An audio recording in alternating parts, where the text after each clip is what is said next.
Hi, welcome to our channel. I'm Adrian from Big Orbit Games, and today we've got an unboxing for you. As it's been a while since we've recorded a video, I thought we'd come back with a big one. So what I want to take you through tonight is Outlaws of Thunder Junction, so the play booster box for the latest release of Magic the Gathering. Should be 36 boosters in here, guaranteed full in every pack. The uncommons and commons, I'm just going to put to one side as I go through. We're going to take the rares and the mythic cards, put them to another side, and then what we'll do is we'll look at them as we go through them and then summarise the board of the game. We'll have a look at what we've got towards the end of the video as well. I'm really looking forward to sort of the wanted cards in here. It's the artwork and it's a theme that I'm really looking forward to. So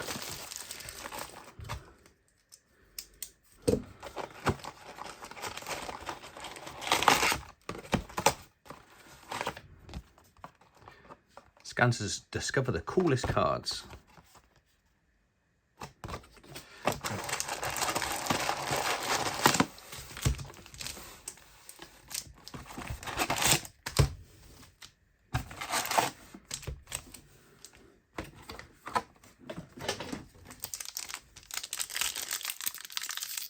Oh, they don't come out like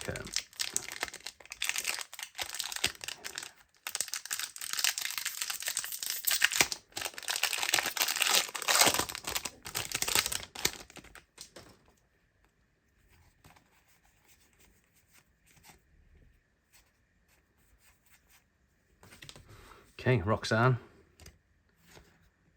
These are the cards I was looking for, the sort of prosperity artwork cards. I really like the look of this.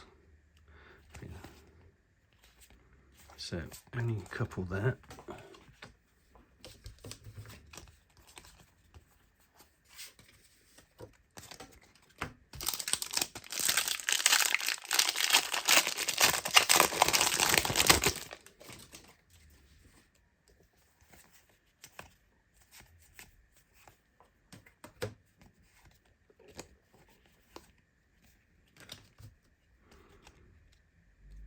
Tiny Bones joins up. The prosperity card. These are absolutely sweet to look at. Foil, common land, a cleric token. Nothing overly exciting so far. Kuslaki, Armadillo, Down in Thunder. Come on. Let's see what we get. Trash the Town. Binding Negotiation. Unscrupulous Contractor. Honest Ribbon. Jace Awakened. Nice. Tornado. And Outcaster Trailblazer. Blazer. Advertisement.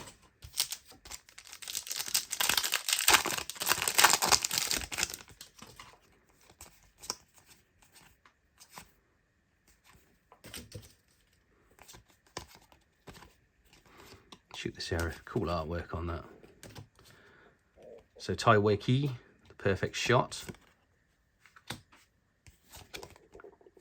Oh, that is sweet. Can you see the artwork on that?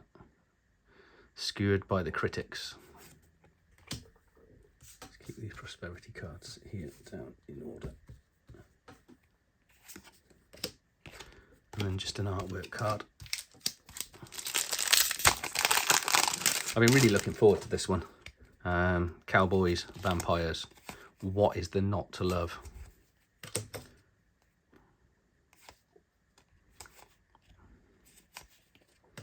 High Noon. Cool. Ah, look at this. Lost Jeet. Legendary artifact. Look at that. Right at the end. I just want to play a whole prosperity deck. And a foil explode. 2 foils. Wow. These art series cards are really nice. Don't know what I'm going to do with them. Collect them all, they say. Why can't I open these decks tonight?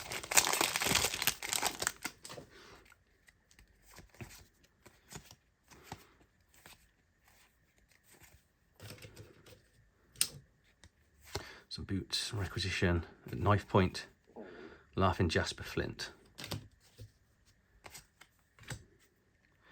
And he joins up. Journey to Nowhere. And then a foil Frontier Seeker. Basic Plains and a blood token.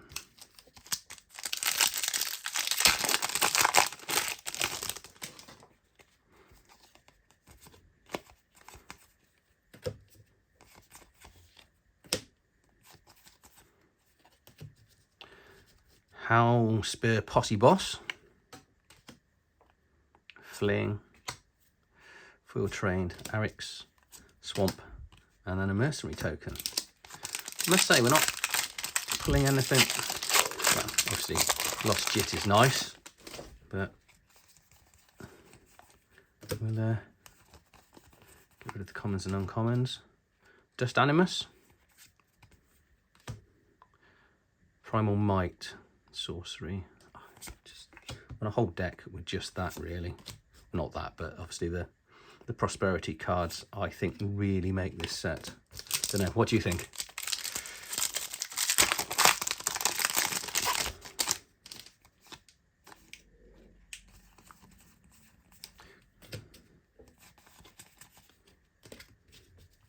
Fortune Loyal Steed, Clear Shot, Prosperity, Foil Full Steam Ahead, Basic Forest, and a Zombie Rogue.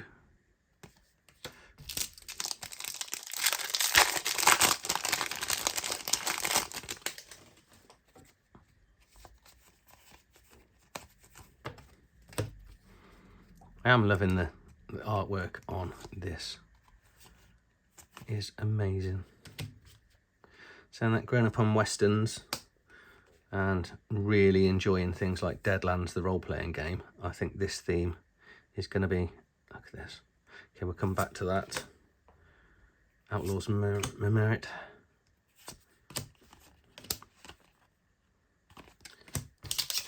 That you just know, certain sets that are coming out that you just look forward to, and then you start getting it and you're looking at the artwork and you can appreciate everything that's in here. Railway Brawler. It's a rhino. Ace. Back for more. Foil Conduit. Foil Lands. And some more art. Nearly a third of the way there already.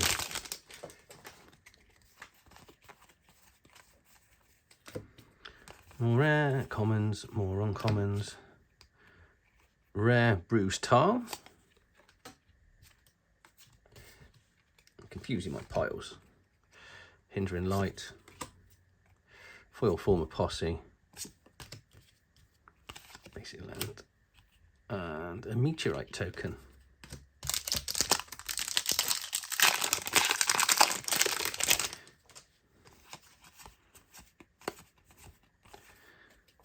Commons. Uncommons. Rare Stoic Sphinx. Primal Command. Foil Loan Shark. Nice. Mountain. And then the food token. Almost throws your food token in your Lord of the Rings set.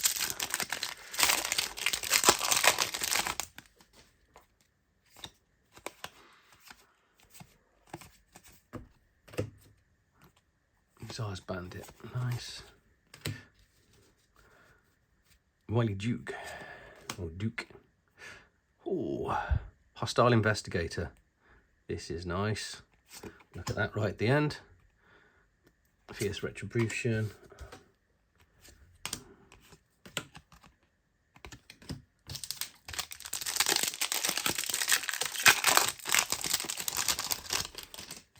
Downstairs, you always forget. You run out of space to put the packs. What we got? Rare Cambal. Heartless Pillage. That's nice. A Foil Fortune. Basic Mountain. And another Mercenary.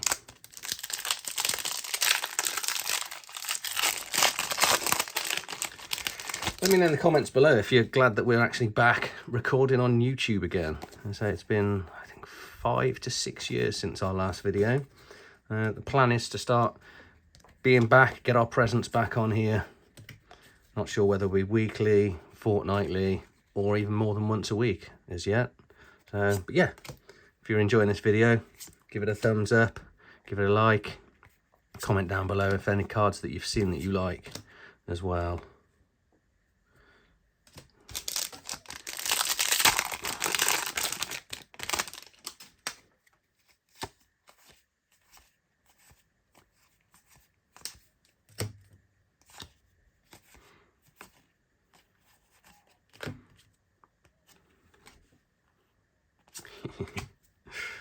You're just looking at this and the absolute appreciation for the art that Wizards of the Coast and, you know, that they spend to just get so much artwork out for each card and each set. I know some of it, you know, they'd repeat, but it's then, you know, it's the unique art that comes out with each set. It's always stunning to look at. And this, so I'm going to keep going on about it. The style of the Prosperity cards, you know, designed to come like a wanted poster and old sort of artwork from the 1800s newspapers. It's just fitting, and this is just unbelievably amazing.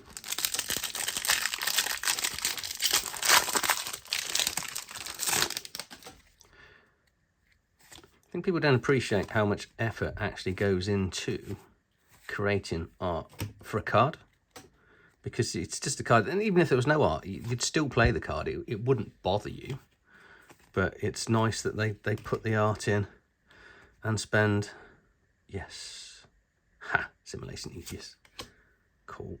Wow, two in one pack. That is very nice. Timon Agony, foil, forest. Nothing like 2 mythics in a deck to stop you talking and make you thankful for what you've just opened.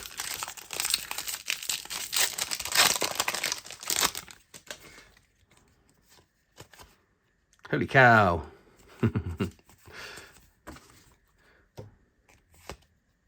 Liking the unique, it's like on some of the uncommons, because obviously it's themed now to the Outlaws of Thunder Junction. It's just,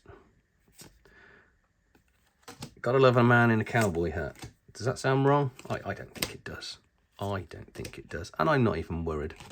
Haven't seen any vampires yet, but I'm sure they're coming.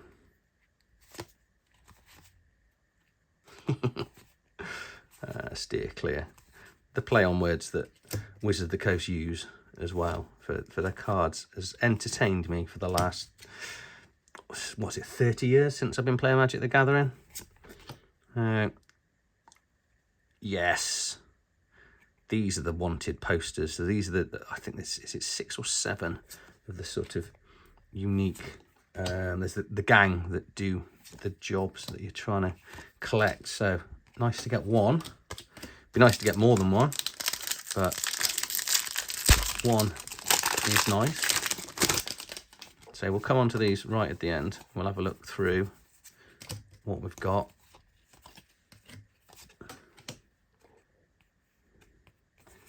It's always nice to get a rare one of those, well, a mythic one.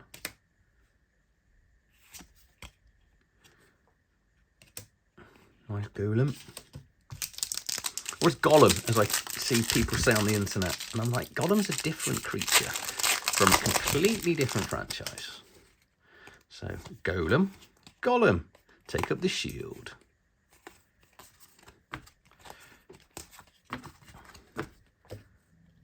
Nice bit of Gold Rush, that's a nice card.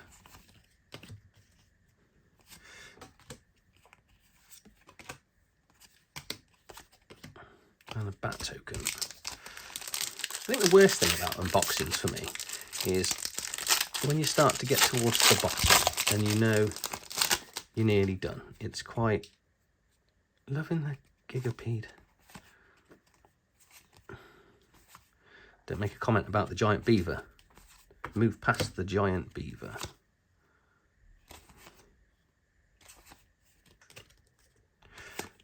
Right. Prospect. Lush Oasis, I like that card. Scorpion Dragon. That's a good token.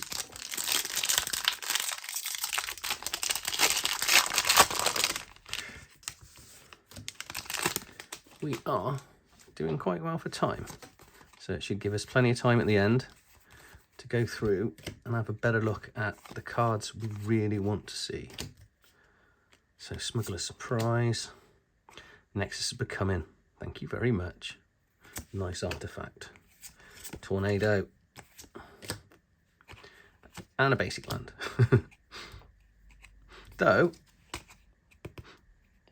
they are themed, don't forget. So it's not just, well, it is just a basic land, but obviously it's a basic land that is themed to the Outlaws of Thunder Junction. I tend to just call it Thunder Junction because you get lazier as you get older and you like to shorten sentences to get more things in your day.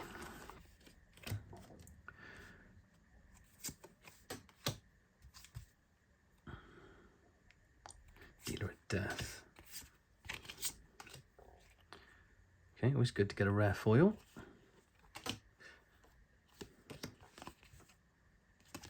More art.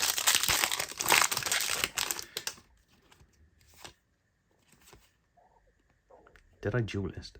Always like 1-2 cost cards. I've always been drawn over the years to play sort of minion decks or fast deck, get a lot of creatures out. Oh, here we go. Greed's Gambit, the enchantment. Okay, put that there. We will look at that in and a Decimate. Cool. That's ace. That is just brilliant. I don't know how many times I've said it's fantastic artwork or brilliant artwork in this game, in this unboxing. I'm guessing probably too many times, but I don't think you can say it too many when it's actually due. Final Showdown. I was reading about this on the internet. This looks really good. That's an ace card. Pulse. Advert. No one wants adverts. Give me artwork. It's always weird when they're advertising their own stuff in their own deck. If you don't know what Magic the Gathering is, when you're buying a deck, a booster box, and you don't know what Magic Arena is, it's... Where have you been living? I think it's my generation that buys cards, and the younger people will play on the internet more often. So, Calamity, Galloping Inferno. Skull Crack. Ooh, can you see that? That's shiny. That's actually cut away and is it embossed when it's cut into the card? Don't know. Like that one. Well, it's not like I dislike any of them. It's like when you've got children and people say, how many kids have you got? And you go, 5. And they go, which one do you like the most? And you're like, you know, which one do you dislike the most? It's the artwork's like this. You don't dislike any of it. It's perfect to the theme. Wanted Griffin. More elementals. Sadness. 6 left.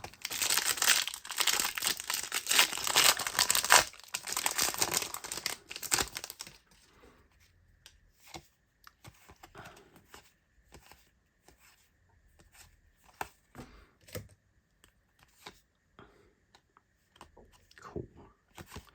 Sorry, not meant to be spending time on the commons and uncommons. Let's look at the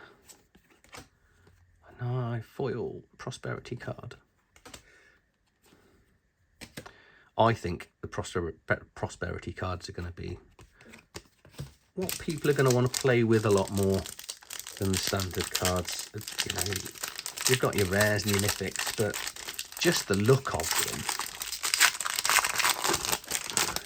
It's definitely what I'm going to want to play with.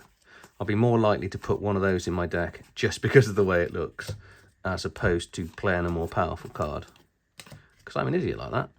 Here we go. Here's one of the mythic rare. He's the main guy in the set. So can't believe I've got him, the legendary Planewalker Oko. Yes. That is a nice pull. So he's basically in the same gang as Irette. Obviously she's got the nicer card art, but I can still play them both.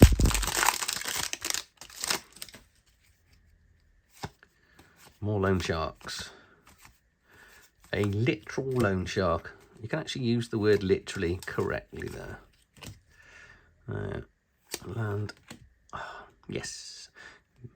Mythic. Prosperity card. And a rare Dust Animus.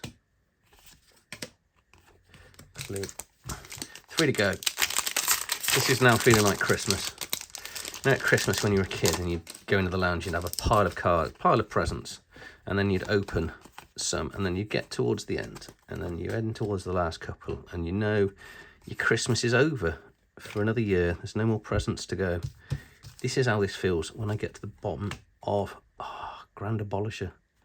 Amazing. That's what it feels like now with only 2 to go. You know, what are you actually going to get? What have your parents bought you? What has Santa bought you? What has this deck box bought me? We're soon going to find out. I say soon, probably within the next minute.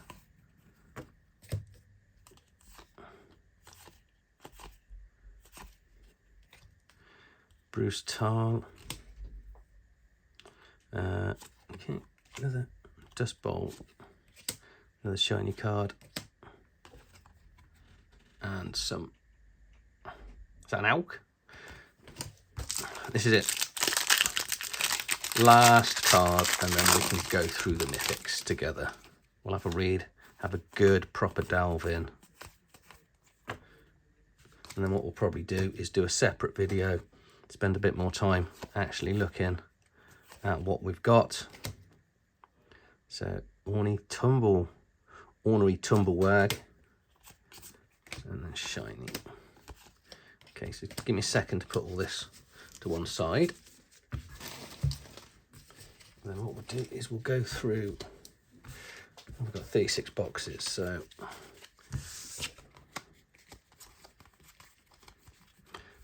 we've got quite a lot of rares. We did pretty well with the rares, I would say. About mythics. 1, 2, 3, 4, 5, 6, 7, 8, 9, 10, 13.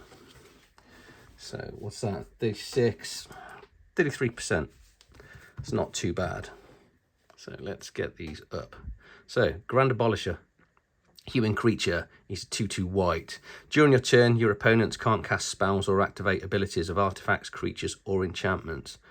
That is pretty sweet for a 2 cost. 2/2. He's not going to live for that long, but Oko the Ringleader. So he's the main guy in the game. So legendary Planeswalker. Let's see if he's worth it. So he's a 2 green-blue. At the beginning of your combat turn, Oko the Ringleader becomes a copy of one of the target creatures you control until the end of your turn, except he has hexproof. Nice. So for cost of 1, he's going to draw 2 cards. -2, create a 3/3 green Elk creature. Might be an Elk then. And for cost of -5, for each other non-land permanent you control, create a token that's a copy of that permanent. Comes out with 3. That's brilliant. Final Showdown is an instant, so a white 1. So it's got spree. So choose 1 or more additional costs. So +1, all creatures lose ability until the end of the turn. Plus another 1, choose a creature you control. It gains indestructible. Or for 3 and 2 whites, destroy all creatures. What an amazing card. Board wipe. Greed's Gambit. So it's a 3 and 1 black. It's an enchantment. When Greed's Gambit enters the battlefield, you draw 3 cards, gain 6 life, and create 3 2/1 black tokens with flying. Nice. At the beginning of your end step, you discard a card, lose 2 life, and sacrifice a creature. Then Greed's Gambit leaves the battlefield, you discard 3 creatures, lose 6 life, and sacrifice 3 creatures. That works perfectly for black. Nexus of Becoming, which is a 6 cost artifact. At the beginning of the combat on your turn, draw a card. Then you may exile an artifact or creature card from your hand. If you do, create a token that's a copy of the exiled card, except it's a 3/3 golem. God, I've done it, haven't I? I said golem. Golem artifact creature in addition to its other types. Rest in Peace, 1 white, enchantment. Rest in Peace enters the battlefield, exile all graveyards. Mean. If a card or token would be put into the graveyard from anywhere else, exile it instead. Assimilation Aegis, which is a 1 white-blue artifact equipment. When Assimilation Aegis enters the battlefield, exile up to 1 target creature until Assimilation Aegis leaves the battlefield. Whenever Assimilation Aegis becomes attached to a creature, for as long as Assimilation Aegis remains to it, that creature becomes a copy of the creature exiled with Assimilation Aegis. Nice. Equipped for 2. Hostile Investigator. I think that might be the best card. So he's a creature, ogre, rogue, detective, 3/4. When the hostile investigator enters the battlefield, target opponent discards a card. Whenever one or more players discard 1 or more cards, investigate. This ability triggers only once each turn. Creature with a clue token. Create a clue token. If it's an artifact with 2, sacrifice this artifact, draw a card. Railway Brawler, that's a rhino, isn't it? Yeah. Creature, Rhino Warrior, which is a 3 green. It's got reach and trample for 5/5. Whenever another creature enters the battlefield under your control, put an X/1/1 counter on it, where X is its power. So it's got a plot as well, which is a 3 green. You may pay 1 green, yeah, and exile this card from your hand. Cast it as a sorcery upon the later turn without paying its mana cost. Plot only as sorcery. Omen Path Journey, which is a 3 and 1 green enchantment. When Omen Path Journey enters the battlefield, search your library for up to 5 land cards that have different names, exile them, then shuffle. At the beginning of your end step, choose a card at random, exiled with Omen Path Journey, and put it into your battlefield tapped. Lost Jit. Legendary artifact equipment. Whenever equipped, creature deals combat damage, put a charge counter on Lost Jit. Remove the charge counter from Lost Jit to choose one. Untap target land. Target creature can't block this turn. Or you can put a 1/1 counter on equipped creature. It's going to cost you 1 to equip. That is really cheap for that. Jace Reawakened, which is 2 blue. Well, blue. Let's go with that. Legendary Planeswalker Jace. You can't cast this spell during your 1st, 2nd, or 3rd turns of the game. So it's got 3, and then +1 you can draw a card, then discard it. For +1, you may exile a non-land card with mana value of 3 or less from your hand. If you do, it becomes plotted. And then for -6, until the end of your turn, whenever you would cast a spell, copy it. You may choose new targets with the copy. And then the final one we've got here is Tiny Bones Joins Up. This is now my favourite piece of art, and for some reason I've managed to put a rare into the deck. So he's here now, so we'll go through him because I like the card. So legendary enchantment, when Tiny Bones Joins Up enters the battlefield, any number of target players each discard a card. Whenever the legendary creature enters the battlefield under your control, any number of target players each mill a card and lose a life. Everyone hates people that make you mill cards. Last one I want to look at is just this. This is one of the things that really attracted to me, and obviously the prosperity cards, which I will do as another video. We'll have a look at those, and if I've got some of the normal cards and the prosperity cards, I'll put them alongside each other so you can see. But so this is Wanted. So she's a legendary creature, human warlock. So lots of different colours to get her out. But it's got lifelink, and whenever an aura you control becomes attached to the non-land permanent an opponent controls with mana value less than or equal to the aura's mana value, gain control of that permanent for as long as the aura is attached to it, which is 4/4. So that is quite nice. So that's it. So that's our first video back for a while. So we are planning to do more. I'll do one where I'll take you through the rares that we've pulled as well from the deck. So I probably just need to double check these, make sure I didn't throw a Mythic in by accident. I didn't see one when I went through it. No, I said, but so I'll try and pull the prosperity cards together. So I think you'll agree. I had some nice pulls in there. So that's it. If you've enjoyed this video, please give it a like. If you're not subscribed to us, please do subscribe to the channel. We've got a lot more videos coming, a lot more planned for the channel, and we do intend to be a lot more active now. So thanks again if you're still here. Thanks for watching. I'm Adrian from Big Orbit Games, and we'll see you on the next video. Thank you.